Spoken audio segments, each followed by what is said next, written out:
Oh, mine are disgusting. I'm the scat man. I'm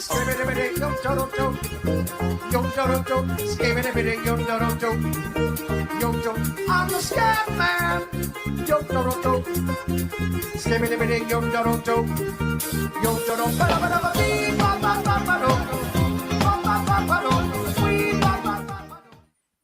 We're back. Hey, What's what up? is Welcome. up? Welcome. NHL Puck Props presented by Sports Interaction on Covers. I'm Judge Ingles. He's Carlo Colaiacovo. I'm so happy to have you back, pal. It's World Junior time now. How exciting is hockey for you at this point as you see your jersey in the background? Like, is this maybe the most exciting hockey time of the year for you or no? It really is because, there's the World Juniors going on. In case people don't know what the Spengler Cup is, it's another Davos. Christmas tournament in Davos. I got a chance to play in that during my career. And obviously, after Christmas, it's the return of NHL hockey where guys have gotten a nice 3-day break celebrating their Christmas holidays. There's a lot of games on day one. So, yeah, you're pumped that hockey's back 100%. I didn't know. I mean, forget the Christmas Day NBA games. I mean, forget that. I mean, let's watch some hockey. Yeah. Watch Joel Embiid shout at female referees aggressively and get thrown out of the game.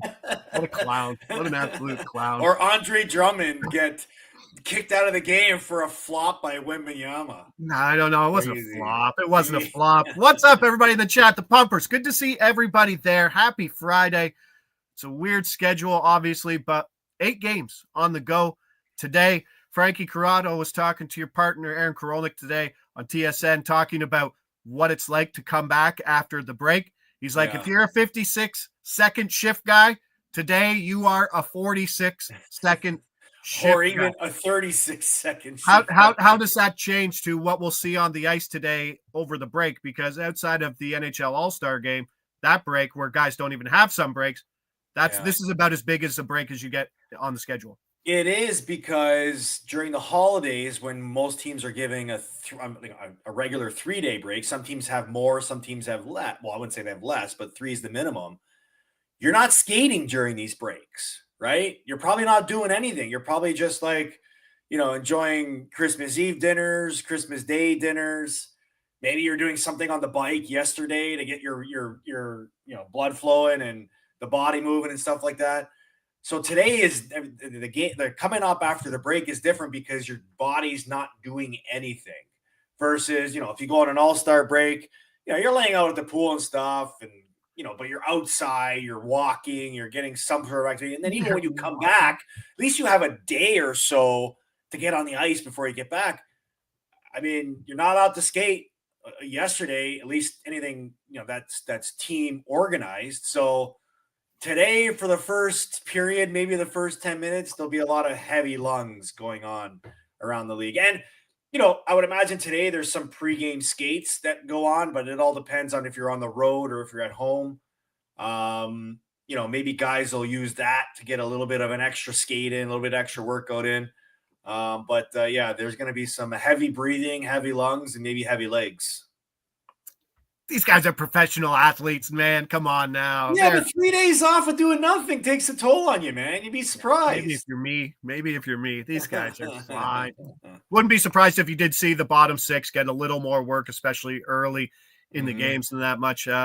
Interesting to see where the situation is because there's been no reporting over the last 3 days, right? So we don't know anything lines. We don't know any goalie stuff. It's an interesting day. So we're going to take a look at a couple spots. At our first spot, if I could pull up my actual – there we go. Toronto, Detroit. Detroit, plus 130. Now let's talk about it. Producer Chris going to throw it up. Detroit money line, plus 130. Yeah. New coach bump, finally. Todd McCollum is behind the bench now in Detroit. They got rid of Derek Lalonde and associate coach Bob Bugner. Did you play with Bob? I did not, no. Okay. No. I played against them. Yeah, a couple games. That's what I mean. Yeah. Play with them. Yeah. But to get rid of everybody on the bench, the associate coach and the head coach isn't usually par for the course. So interesting what they did there. Coaching bump. I mean, it's legit. No, like it's very legit. It's like a new start for a team that couldn't score. Well, I think more importantly, when you bring in a reputable guy like Todd McClellan versus just replacing your coach with either the assistant coach or your minor Yeah. league coach, there's a higher emphasis on the coach bump, right? Because this is a guy that's coming in with a built-in reputation, has a great, profile of success, winning in different places that he's been. And it's a message sent to the team that, look, we're not exactly writing off this season. We still want to try to salvage it if we can because we're bringing in a guy that has a reputation of winning.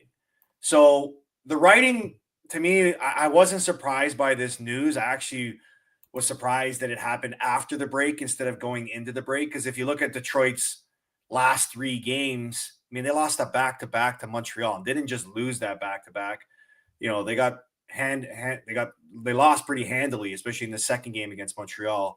So the writing was on the wall that, Detroit's slow start and where they are right now, there was probably going to be a coaching change. Now, when you see a coaching change and then one of the assistant coaches gets fired too, that's a bigger message sent because clearly whatever message was being translated to the players wasn't being received. And so now you're bringing 2 guys in instead of 1. And I think at home, coming out of the break, not only are these fans going to be excited to watch hockey again, but they're going to be excited to watch a new look team with a reputable coach trying to, create a different direction for this group. So that's a stronger emphasis for me as a new coach bump. And look, they're playing against a Maple Leafs team that went into the break, kind of slumping a little bit, dealing with certain injuries. Now, we don't know the status of the guys like Tanev or Matthews, if they're going to be available tonight. You saw them recall Matt Murray.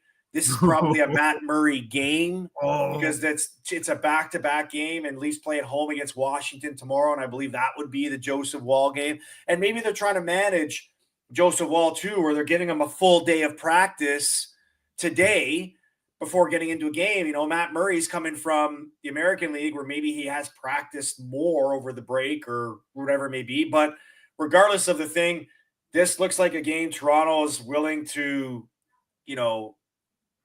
prepare themselves maybe for, a lesser effort. I'm not saying you prepare for a loss because obviously they're going to try to win that game. But I would be very surprised if I saw Austin Matthews play today. And depending on what Tanev is playing with, be very surprised to see if he plays tonight. Because, again, it's the first of a back-to-back. The Leafs find themselves in a really good position, and they're playing against the Detroit team that's going to probably come out guns a-blazing. Love it. Mr. Gerg says, does the NHL have more in-season coach firings than any other sport? Probably. Absolutely. Yeah. Absolutely. Yeah. You could speculate as to why. The biggest factor that I point to is the salary cap. 100%. Because, I always wonder why the GMs are the ones that become jobs. Yeah, the coaches become the scapegoats of the GM's failings, because the GMs are the guys that put this team together, and the GMs are the guys that put themselves so close to the cap that in season it's becoming more and more difficult. And hopefully with the cap rising, it does create more flexibility with teams. But my biggest pet peeve is every year teams that, after the first 20 games don't meet up to their expectations and want to make a big change, can't do it because the cap doesn't allow them to do it. So what do? They fire their coaches and they say, oh, okay, if I can't trade a player, let's fire my coach and see if I can get a coach bump and really get the attention of the players that haven't been performing up to expectations.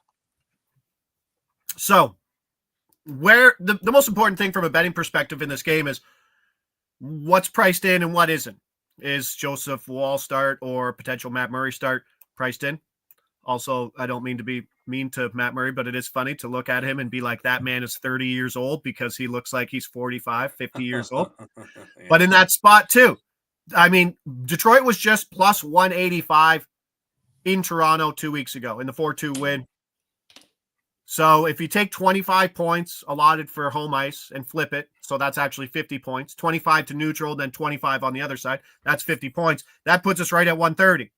So in that pricing, it's kind of like that's pricing in Austin Matthews playing. That's priced in for better goaltending. So I think if you get this plus 130 now, and any of those two things happen, it's Matt Murray starting or Austin Matthews is out, or even both, then that number should fall. But I don't think it's going to fall as much. Like Austin Matthews is worth about 25 points too.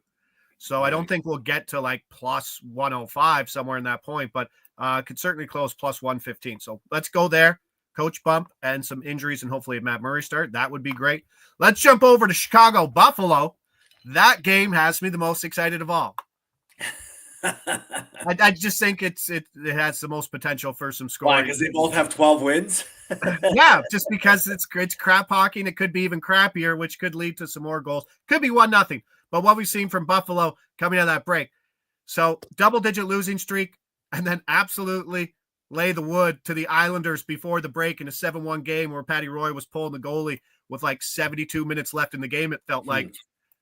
How does Buffalo feel going into that break? The difference of a loss versus a win and a win in that fashion. How do you think the Buffalo Sabres celebrated Christmas compared to what it could have been? Yeah, well, definitely with a lot more mojo for sure, because winning always solves, people's problems, teams' problems. And to go into the break knowing that you don't have to think about that losing streak and don't have to hear people talking about how bad you are, or the different things people may criticize you about, is definitely a way better mindset to be in, for sure. You can enjoy the break a little better, where and the way they won too, like it wasn't just like they squeaked one out. They blew out the Islanders. If anything, if you're the Islanders, you're probably going into the break in a way worse move. But what it does is now it gives you a couple days to sort of enjoy that feeling and come to the rink in a different mindset. And again, you get a pretty favorable matchup if you're the Sabres to build on that type of momentum, if you want to call it that, against the Blackhawks. So it's always better to go in an extended break in a winning spirit than a losing spirit, because the taste just is better when you win. Jack Quinn and my good friend, I haven't bet on him in a while, JJ Peterka, over 0.5 points each. The stack plus 220. That's the first one. Let's throw that one up. We're going there. This line had 6 points in that game. The stack hit. Dylan Cousins is on that line. It's actually a pretty good line, but Quinn and Peterka both playing PP1, so that correlation's better. If you want to throw Cousins on there, might take it to, I'd probably need 350 or better before I got on it because of the lack of a correlation. But one thing I like about it is obviously it's Chicago, but watch out, man. I wanted Quinn for a power play point because he was like plus 400, plus 450, which is a great price. Do you know who owns the best penalty kill in hockey? Not the Blackhawks. Yeah, like 92%. What? Yeah, they're deadly. The number one PK in the league are the Blackhawks. How did they have such a bad record? 5-on-5 play, bad goaltending. Wow. I know. I got to double check it so I don't look like an absolute loser here talking about. Yeah, you better double check it. But then on the other side, Buffalo, second worst goals against average over the last 30 days. 3.83. There's a reason why they lost double-digit games in a row. The goaltending's been bad. Defensively, they've been terrible. Penalty kill's been bad. So we need to stack something with Chicago. And we're going with the full top line. Connor Bedard, Taylor Hall, and Tyler Bertuzzi. Plus 600. Bang. It's a big one. Bedard and Bertuzzi are the correlated guys. They'll play PP1. Hall could jump up to PP1. They didn't even have a power play in that last game. So I wouldn't be surprised maybe if he does jump up, because guys like Tuevo are up on that number one power play. And who else? Oh, and Frank Nazar is also up there. So there could actually be a change in the guards there. As I pull up the PK over the last 30 days, 95% for Chicago. Wow. That's so it's kind of a trap that I fell in before the break, where I like doing these like power play point parlays, round robins. Oh, yeah. And I'm not sure if the same mindset should be carried into today. Yeah. But before the break, especially the game that I did, I was all over the Line Hudson power play point because it's been really hot as of late. Yeah. But then as I was doing the game, because I was doing the Habs game on the broadcast, I reminded myself that It's the day before Christmas Eve. Nobody wants to be at that game longer than they need to be. They were playing run time. There was no penalties. Yes. No penalties. So Yeah. I would say tread with caution for today's game too. Yeah. Because plus you don't know who everybody's playing too, right? There's like, unless you find out the morning skate, if they do have one. Right. 100%. So you just wonder if today's game too, that the refs will be a little bit more lenient with the whistles, knowing that everybody's back from a break and it's going to take a little bit longer for these guys to get going, and wonder if they'll park the brakes on calling as many penalties as they normally do. All right. Chris says, because I was watching that game and I was watching that game and I saw so many penalties that should have been called. And I'm like, man, the whistles are away because everybody wants to get this game over with so they can get to their breaks. But like, you can just picture guys skating up to the ref, like in the warm up, being like, "You're gonna put the whistle away here, Stripes?" Or yeah, you know what I mean? Yeah. Well, I remember, it's funny because back in my career, there was the game before the Christmas break, and we were at home against Washington. And during the warm ups, I skate up to the ref. I go, "Okay, buddy. Run the clock, no whistles, no penalties. Let's get this game over as quick as we can, eh?" No He problem. gave me the thumbs up. Yeah. What? Swedish James Ferguson talking about the Swedish defenseman Sandin Pellikka. He was drafted last year. Where did he go? Detroit? By the Red Wings. Yeah. First round. Jeez, they know how to draft him over there. I don't know if he's the next Lickstrom, but he's definitely some good talent. Did you? Now, I've never asked you this either. What was your holy shit, I'm here moment on the ice, like versus someone, playing against someone? You're like, holy shit. And I could bring up Lindstrom, but you wouldn't have really ran into Lindstrom much on the ice physically. But like, where you're just like, holy shit, I'm here. I don't know if I really had one of those moments, but it was one of my. Well, I wouldn't like. I'm not trying to like big league you or anybody else by saying that. It's just like I played in a lot of big games, right, throughout my minor league career or junior career. So Mem Cup, right? Mem Cup, OHL Championship, 2 World Juniors. Like I played on some big stages. So the NHL for me was, obviously being drafted to the Leafs and playing, as a member of the Leafs on home ice in front of my family. I would say it would have to be my first NHL game, where it was my first NHL regular season game where against the Florida Panthers, where it was like 9 games into the season. It was a home game, and getting told that I was playing that game. And in the middle of my pregame nap, I got a call from Ty Domi, and he asked me if I was playing, and I said yes. And he offered me his suite at the game for my family to come attend. So I remember calling my family. I'm like, "Hey, Ty Domi just gave me 20 tickets to his box. Round up as many people as you can, get to the game." And ended up getting an assist in that game. So hearing my name and being announced in the middle of a Leaf game, and then hearing the roar from where I knew my family was sitting, I think that was my welcome to the NHL moment for me. That's lovely. And versus the Panthers, who as a kid, you just loved to draw that picture, didn't you? I did. Yeah. Actually funny. Hold on a second. Oh, Lord. Here he goes. Given that we're in the Christmas spirit, check out this ornament that I got back when I was a young kid. That's it. That was it. That one you were drawing that one and the Ducks one, as I think they were both came out at the same time, right? Yeah, for sure. Oh, well done. Appreciate the story.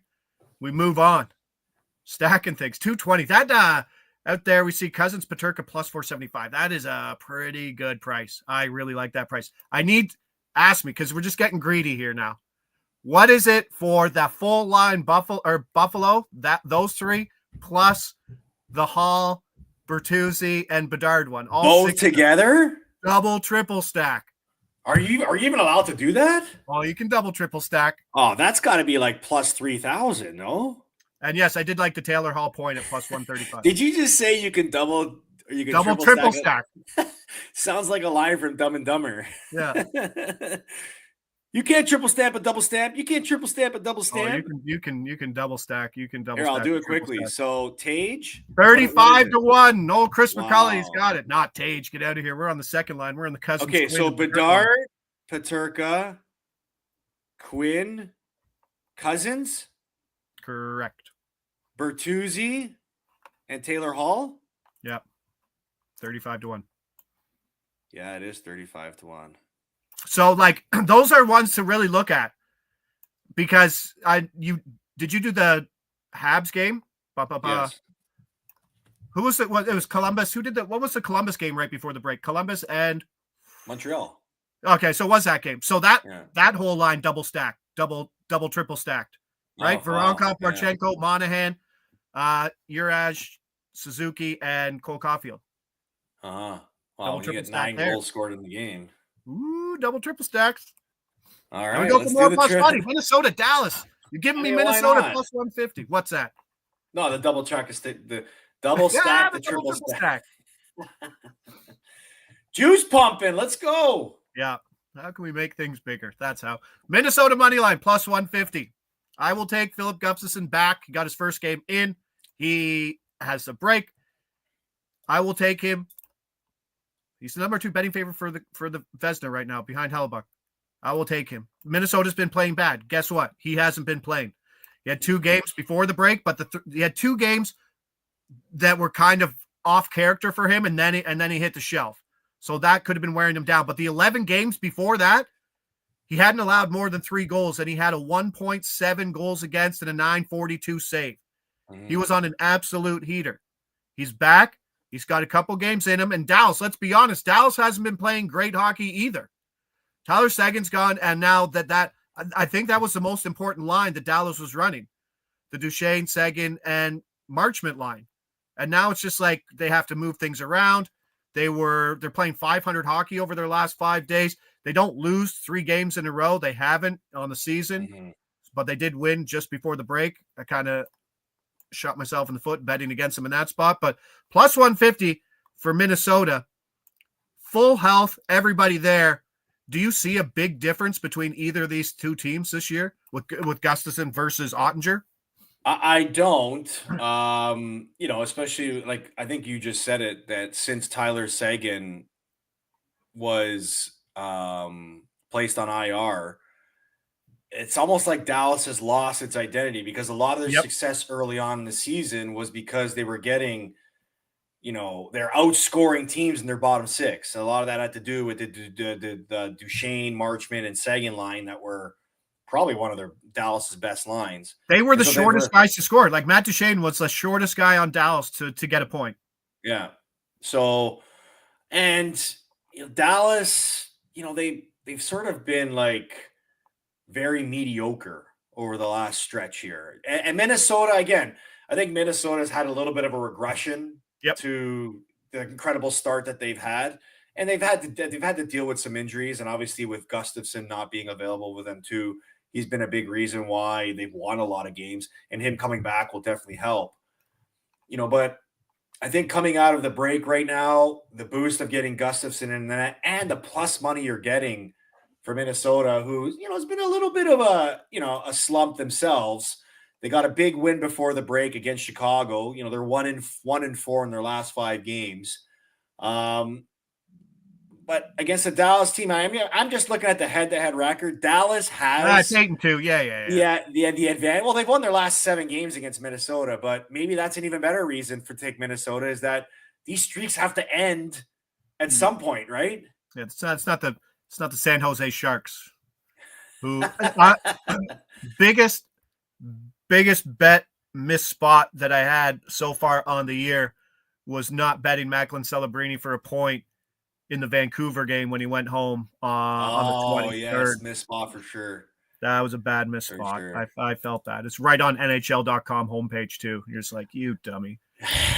All right, Minnesota money line plus 150. Always like tying my money lines to good goaltending, and if Gustafsson's back, then he might be the best goaltender in hockey right now. Late game, Friday night, holidays. Got to get a nightcap in here. San Jose, Vegas.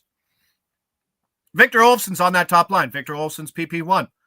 He's minus 110 for a point. That's not bad. Why don't we go there? Well, why don't we put the full stack together? Let's see what Stone is. Okay, let's see what Eichel is for a point. Like Stone and Eichel for a point together, minus 145. It's a tight one. It's a matchup base, and we get it. But let's put them all together there, plus 200. Vegas, number 2 point percentage last 30 days behind the Oilers. Number 2 team in hockey. Their team total over 3.5 is only like minus 140, which is a little low. You kind of hope it's not an Askarov start because he's the better goalie. But if it's Alex Georgiev, could be some goals. But that's where we're going. Stone, Eichel, Olofsson, stack plus 200. I know it's a tough slate, right? To expect everything. Anything, I mean, you kind of touched on it, but like to sum it up, is there anything you should tell people like going into this, like what to expect on the ice for what we're getting for these players here? Well, look, obviously there's going to be a little bit of a grace period. You're going to have to ask these or expect from these guys just to get back up to speed, right? Because I would imagine over the last 3 days, not many guys have either stayed active or got on the ice and skated, and maybe they'll use pregame skate to sort of skate out all the cobwebs. But there's probably going to be a lot of sloppy hockey early on in a lot of these games. They played 14 games on the return last year on Wednesday, the 27th. So I'm just pulled up the last year's return to play slate. 4-3 overtime, 5-1, 3-2, 4-2, 4-1, 7-0 Pens over the Islanders. 6-3, 5-2, 2-1, 5-4, 1-2, 2-1, 5-2, 5-1. So you're getting a bit of everything. Variance is high. Bunch of low scoring 2-1, 3-1 games, and then some one-sided games, and then some 4-3 two-way scoring games. But it didn't look like there was a lot of two-way scoring in that. But let's leave it at that. Big and if you notice too, in a lot of these games, the travel's really short, right? Because depending on if teams are leaving early in the morning to get to where they got to get to, you want to keep the travel times very short so that teams can get in with no huge advantage on either of the teams. Grade A fantasy looking at some Vegas power play props plus 250 for Shea Theodore. Not that bad. Stars. Not too shabby. Not too shabby at that, but like you're just worried, as you mentioned too, just like, are they going to call everything? Or is there going to be a grace period with the whistle because guys are a little slow, guys are a little hooky, slower, slashy. You know what I mean? They get away with it a bit more today. Interesting to see. I think so. Freeloaders, hit that like button, as Terry Barry says, or Trey Barry. Terry Barry. That's cute. Trey, hit that like button. Smash it. Yeah, let's do that. We're back. We're back and rolling. And we got some single stacks, double, triple stacks. Got a lot of stuff going here. Stack those pancakes. Let's go. Yes, and let's hope, cross our fingers for a Matt Murray start. You can wait. The numbers aren't going to change too much. Just follow the beat, guys. Mark Masters, I believe, is at the World Junior. So follow someone like David Alter. That's my guy. Follow him. See what's happening. See if Matthews is there, and see who's going to leave the ice first today, or who warms up in the starters net. Because if we can get Joseph Wall not playing, if we can get Austin Matthews not playing, I think that Detroit money line at plus 130 is certainly going to fall. Sherry's Berries. Let's go. We are on a roll. Family 369. Sure. Let's go. Gunther Cooley. McKinnon assist. I did look at the Gunther Cooley prop. I think it's plus 175 for them to get a point versus Colorado. I don't know. You used to get him at plus 220. I mean, they're good now, but I don't like it's crossing a price line almost with those guys, but who knows? I might round robin. So here's thinking out loud before I leave. Round robin for double, triple stacks for teams where you can find them. So like the Chicago one is one of them, but you got to find other ones. The Columbus one, who's Columbus playing? Columbus should be able to. I don't know if they are playing Columbus, are they? Boston. No, I don't want anything to do with Boston. No. Yeah, Boston. That's a tough one. And then St. Louis and Nashville's a tough one. Not expecting a lot of goals in that game either. Utah, Colorado may have a good stack. Both teams have to score. That will be Arturi Lehkonen, Val Nichushkin, and Nathaniel McKinnon. That will be that top line stack. But Nathaniel McKinnon. All right, let's go. We're back. We'll be back Wednesday too. I believe Wednesday, I think we got stuff. Let's see what the Wednesday schedule is. That's January 1st. There's one game. We get to talk about Devils and Kings. Is that an outdoor game or anything? No. What, January 1st? Yeah. Shouldn't be. Devils and Kings? At LA. That'd be a tough outdoor game. All right. Happy holidays to everybody out there. Merry Christmas. For those who forgot about it and are celebrating it today. Enjoy. Is that the outdoor game? It's got to be. It doesn't say anything on the app, so it can't be. But that's when they usually do it, don't they? But that's when they usually do it, no? I know. Yeah, I'm not sure. Not sure. We'll figure it out. We'll talk about it next Wednesday. I'm Josh Ingles. He's Carlo Colaiacovo. This is NHL Puck Props presented by Sports Interaction. Let's stack some double stacks. Let's go. Do it. I'm the scat man. Skibbity yo do do. Skibbity yo do do. Yo do. I'm the scat man. Yo do do. Skibbity yo do do. Yo do do.